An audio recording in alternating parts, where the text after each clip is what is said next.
Comment j'ai mal géré la situation de réfugiés? Nous devons dépasser les petites divisions internes et nous mettre ensemble. Je décide avec mon gouvernement que tous les réfugiés devaient quitter le territoire de mon pays au plus tard le 31 décembre 1995, le 31 décembre 1995, et que le président Mobutu me dit, ce n'est pas comme ça, prends une position contraire, et je reçois de la communauté internationale le secrétaire général des Nations Unies, Boutros Ghali, le sous-secrétaire d'État, Georges Mousse, le directeur pour Afrique, Rochero de la Sabrière, pour me dire, écoutez, non, il faut suivre la voie du président, il ne faut pas vous opposer au président sur ce chapitre. Alors que toute la population du Kivu avait mobilisé ses moyens de transport pour aider les réfugiés à rentrer.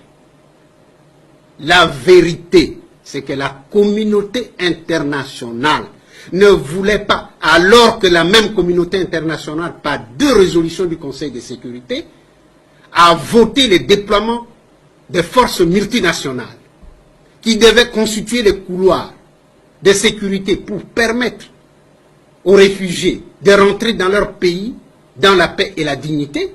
Cette même communauté internationale reviendra sans que les résolutions du Conseil de sécurité aient été démenties par d'autres résolutions, qu'on ne déploierait plus parce que le Rwanda venait de bombarder les camps des réfugiés et que tous les réfugiés sont rentrés.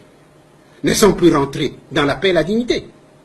Sont rentrés avec baïonnettes sur leur dos. Non. Le vrai problème se pose en ces termes-ci.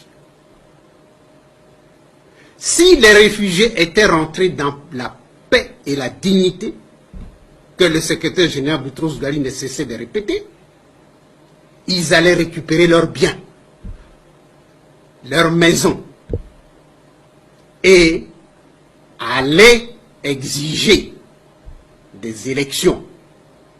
Et en vertu des dispositions de la Charte des Nations Unies, un homme, une voix, les Hutus allaient revenir au pouvoir.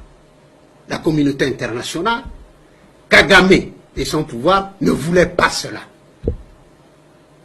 La communauté internationale a le génocide sur la conscience et devait se décharger de cette conscience, de ce génocide, d'une manière ou d'une autre.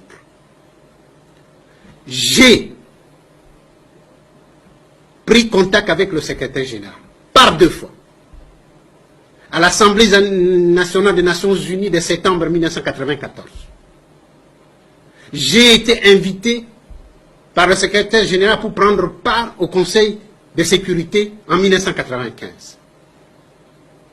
Il avait été entendu que je devais convaincre le membre permanent du Conseil de sécurité pour